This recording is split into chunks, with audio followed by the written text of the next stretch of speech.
درود میفرستم به همه اونایزانی که این لحظه همون رو تماشا دارن. شعله گلخوجه هستم باز در خدمت شما عزیزان و تشکر میگویم که یک سوپ خودتان را به ما و به شنیدن خبرهای تازه تاجیکستان و جهان از رادیو آزادی میبخشید. امروز 28 اکتبر است، روز استراحت و مطمئنم که شما روز خود را خوب آغاز کرده باشید. و حالا من توجه شما رو به چند خبر جلب میکنم که روی دست دارم و فکر میکنم برای شما نیز شنیدن این خبرها از منفیت خالی نیست.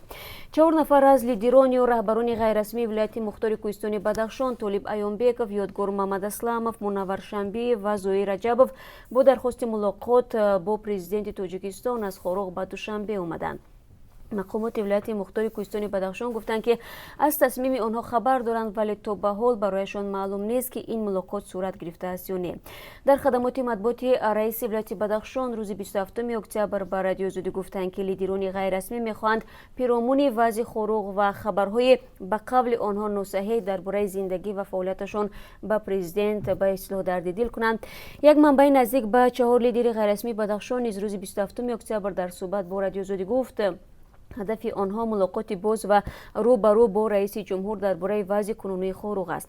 این منبع افزود در ملاقات با مردم خاروغ نسبت به لیدران حرفای ناجا رفته و نامشان سیاه کرده شده است. اینها میخواهند ثابت کنند که در اصل چنین نیست. قبلا مقامات انتظامی تاجیکستان رهبران غیررسمی ولایت مختار کوهستان بدخشان را 7 نفر و سرکرده های گروه های جنایی در خاروغ اعلام کرده بودند. روز 22 اکتبر رسما به آنها آگاهینامه سپرده شده است که از افبوشی و تحقیر نماینده حکومت، سخودکا و قاچاق سلاح و مواد مخدر دست کشند، وگرنه نسبت به آنها از چاره‌های حقوقی کار گرفته خواهد شد. اما آنها لیدران غیررسمی بدخشان همیشه دست داشتن خود در جنایت را رد کردند. آغاز هفته گذشته طالب ایامبکov گفته بود که آنها حیات آسایشته دارند و بیشتر با پول نفقه زندگی میکنند. رسانه‌های ترکیه روز 27 اکتبر خبر دادند که در نتیجه بحث و کشمکش و تیرپرانی میان 3 نفر در شهر استانبول شهروند تاجیکستان با نام فاروق اوبلوقولوف کشته شده است.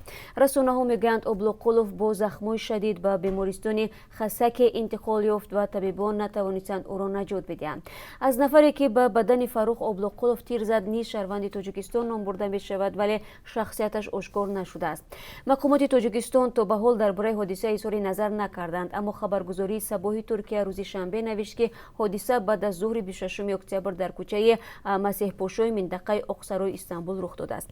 اکثر تاجیکان برای خرید مال به این منطقه میروند. لحظه بحث و کشمکش و تیرپرانی میان 3 نفر در دوربین‌های نظارتی ثبت شده است. در این نوارها که رسانه‌های ترکیه پاره‌های آن را نشر کردند، چهره نفر حمله‌ور نمایان است، اما رسانه‌های ترکیه میگویند تا به حال علت بحث و تیرپرانی معلوم نیست. رسانه‌های ترکیه نوشتند بعد آنکه فاروق اوبلوقولوف با زخم تیر به زمین افتاد، تعداد زیادی آدمان او را احاطه کرده و در این باره به مقامات پلیس و پزشکان خبر دادند. برمیگردیم به تاجیکستان. رحمت الله زویرов دیگر باره رئیس حزب سوسیال دموکرات تاجیکستان، یکی از 7 حزب سیاسی فعال در کشور انتخاب شد. وی از زمان ثبت نام رسمی حزب در سال 1998 ریاست آن را بر عهده دارد.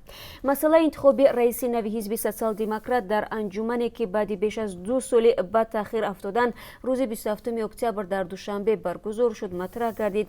برخی از وکیلان انجمن حزب سوسیال دموکرات خواستار انتخاب رهبر نو شده به این مقام زدی شکرجان حکیمов، امنیت عبدالنظرov، شهرت قدرت و محمد مراد اودینایف را پیشبری کردند. اما از یک سو رحمت الله زویرov در این شب روزی که به قبل او باید اعضای حزب تقریبا پراکنده شده را به هم آورد، از مقام رفتن را مناسب ندانست. از طرف دیگر خود نامزدها از داوطلبی به مقام رئیسی دست کشیدند. رحمت الله زویرov روز 27 اکتبر در صحبت با رادیو آزادی دلیل به استعفا نرفتن خود و همین طور عملا عوض نشدن رئیس حزب را به وضعیت سیاسی و اجتماعی و اقتصادی کشور ربط داد. زویرov گفت برای کاری ثمره بخش به زودی مدیران یا رهبران بخش‌های ولایتی، منطقه‌ای و شهر دوشنبه را عوض کرده بیشتر به نیروی جوان‌ها تکیه خواهد کرد. حزب سوسیال دموکرات تاجیکستان زمان ثبت نام شد که رحمت الله زویرov به حیث مشاور حقوقی رئیس جمهور ملی رحمان کار میکرد. زویرov پس از ثبت نام حزبش در وزارت عدلیه از مشاوره پرزیدنت استعفا داد و به فعالیت خود همچون رئیس حزب سوسیال دموکرات ادامه داد. این حزب که در گذشته یکی از حزب‌های فعال مخالف دانسته میشد، حداقل 3 سال باز دوره مشکل فعالیت را پس سر میگذارد. رهبریت حزب قبلا گفته بود که از یک طرف فشار مقامات افزوده است و از طرف دیگر آنها بعد انتخابات پارلمانی سال 2015 به مشکل مالی دچار شده برای حل آن به فرصت بیشتر نیاز داشتند. اما برخی از کارشناسان میگویند در 3 سال اخیر در تاجیکستان تحولات رخ داد که حزب سوسیال دموکرات ها با موقع‌گیری ها علیه حکومت میتوانست از صحنه سیاسی کشور به تمام بیرون شود، بنابراین خاموشی را اختیار کرد. بر اثر 2 صدمه نقلیاتی در نزدیکی ساختمان نیروگاه برقی آبی روغون 4 نفر فوتیده و 6 تن دیگر مجروح شدند. افراد آسیب دیده را در بیمارستان مرکزی شهر روغون طبابت دارند و یکی از آنها به سبب عمیق نبودن جراحت رخصت شده است. حادثه روز 26 اکتبر اتفاق افتاده است. یک منبع آگاه از قضیه روز 27 اکتبر در صحبت با رادیو زودی گفت اول یک نقلیات خرد مسافربر هنگام انتقال 9 کارگر نیروگاه به محل ساختمان به صدمه دچار شده است. 2 نفر در جای حادثه و یک نفر دیگر در بیمارستان جان دادند. در حادثه دیگر یک کمز به دریا افتاده راننده‌اش هلاک گشته است. عبدالجبار اودینایف ساکن دهه پوروین پنجکند یکی از 4 قربانی صدمه روز گذشته در روغون بوده است. او 62 سال داشت و 1 سال باز در نیروگاه روغون فعالیت داشت. بنا به اطلاع دریافتی چندی از پزشکان قریه بالا برای طبابت زخمی ها به شفاخانه مرکزی شهر روغون رفتند. در میان زخمی ها 1 نفر زن هم بوده است. یک مقام نیروگاه روغون بدون ذکر نامش گفت که گویا صدمه نه در محل ساختمان بلکه بیرون از آن در راه میان شهر روغون و دوشنبه رخ داده است. در گذشته نیز مقامات از مرگ چندی از کارگران هنگام اجرای وظیفه در ساختمان نیروگاه روغون خبر داده بودند. از جمله ماه فوریه امسال رحیم صنعت رئیس خدمات نظارت دولتی به خطری کارها در ساحه کوهکاری گفته بود که تنها در سال 2017 در ساختمان نیروگاه روغون 4 نفر فوتیدن، 9 نفر دیگر جراحت برداشتند. این شب روز آخرین آمادگی برای به استفاده دادن چرخه نخستی نیروگاه برقی آبی روغون ادامه دارد. انتظار می رود چرخه اول روز 16 نوامبر در روز تجلیل پرزیدنت به کار دارد.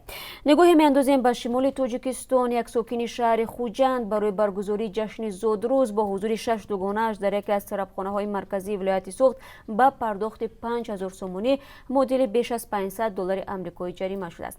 دوستان کل تاجیکستان گفت که عزیزه بابا جان و به نقض قانون تنظیم و عنعنه و جشن و مراسم ملی ابدار گردید. بنا به اطلاع دوستان کل بابا جان و 17 سپتامبر امسال برخلاف قانون تنظیم عنعنه که تجلیل زادروز را در دایره اهل خانواده اجازه میدهد 25 سالگیش را در طرفخانه استقلال شهر خوجند گذرانده است. قانون تنظیم عنعنه و جشن و مراسم در تاجیکستان 10 سال قبل تهیه و مورد اجرا قرار گرفته بود تا 20 سال 2017 با وارد کردن تغییر الهه ها به چند بند این قانون مسئولیت و جزا برای رعایت نکردن طلبات این قانون شدید کرده شد. از جمله الهه های نو معرکه اعضای مردم را به تنظیم درآورده بر اساس آن ضبط چاروا منع است. مقامات تاجیکستان میگویند قانونی تنظیم مراسم ملی در 10 سال گذشته میلیاردها سومانی مردم را صرفه کرده 1.5 میلیون چاروا را از ضبط شدن رهانده است. و مقامات در پی یک سنجش از بازارهای شهر دوشنبه بیش از 6000 لباس را با نوشته بگی دیگه مصادره کرده بدن آتش زدند. عباره بگی دیگه یک ژارگون سر استفاده میان جوانان تاجیک است. تا 20 امسال کمیته زبان و اصلاحات تاجیکستان از مقامات خواسته بود که برای پیدا کردن صاحبکارانی که با نوشته بگی دیگه لباس وارد میکنند کمک نماید. مسئولان کمیته این نوشته را تحقیرآمیز و مخالف قانون دانستند. در پی مراجعت کمیته زبان یک گروه کاری عبارت از نمایندگان کمیته زبان دوستانی آژانسی تاجیکستان در تأسیس یافت سعادت شو مطروبیان معاون رئیس کمیته زبان و اصلاحات روز 27 اکتبر به رادیو زودی گفت گروه تمام بازارهای دوشنبه را گشت، مخصوصا در بازار کروان چون نیمتنه ها خیلی زیاد بوده است و کمیسیه همه این نیمتنه ها را از بازارها جمع آورد و سوزاند. این نیمتنه ها را در خوجند استحصال کردند و به رئیس خوجند و دوستانی درخواست فرستاده شد که قضیه را تفتیش کنند. همکاران ما در این باره گزارشی مفصل آماده کردند و شما فردا بینندگان عزیز میتوانید در برنامه خبری در این باره یک گزارش رو ببینید. و یک خبری ورزشی هم دارم. دسته منتخب فوتبال جوانان تاجیکستان با وجود آنکه در دور آخرین مسابقه قهرمانی آسیا 2018 میان جوانان زیر 19 ساله در گروه دی از تیم عربستان سعودی با حساب 1-3 شکست خورد به دور چهارک نهایی راه یافت. در بازی آخرین سبقت گروهی مقابل تیم عربستان سعودی که شب جمعه 26 اکتبر در ورزشگاه پاتریوت ساندراباگا شهر بکسی اندونزیا برگزار شد، حساب را فوتبال بازان جوانان تاجیک باز کردند. به این ترتیب پس از نتیجه گیری بازی‌های دور آخرین در گروه دی دسته منتخب جوانان عربستان سعودی با 9 امتیاز جای اول را کسب نمود. منتخب تاجیکستان با 4 امتیاز در جای دوم ماند. هر دو دسته به چهارک فینال برآمد. در دور چهارک نهایی عربستان سعودی با استرالیا که در گروه سی مقام دوم را کسب کرد روبرو می شود.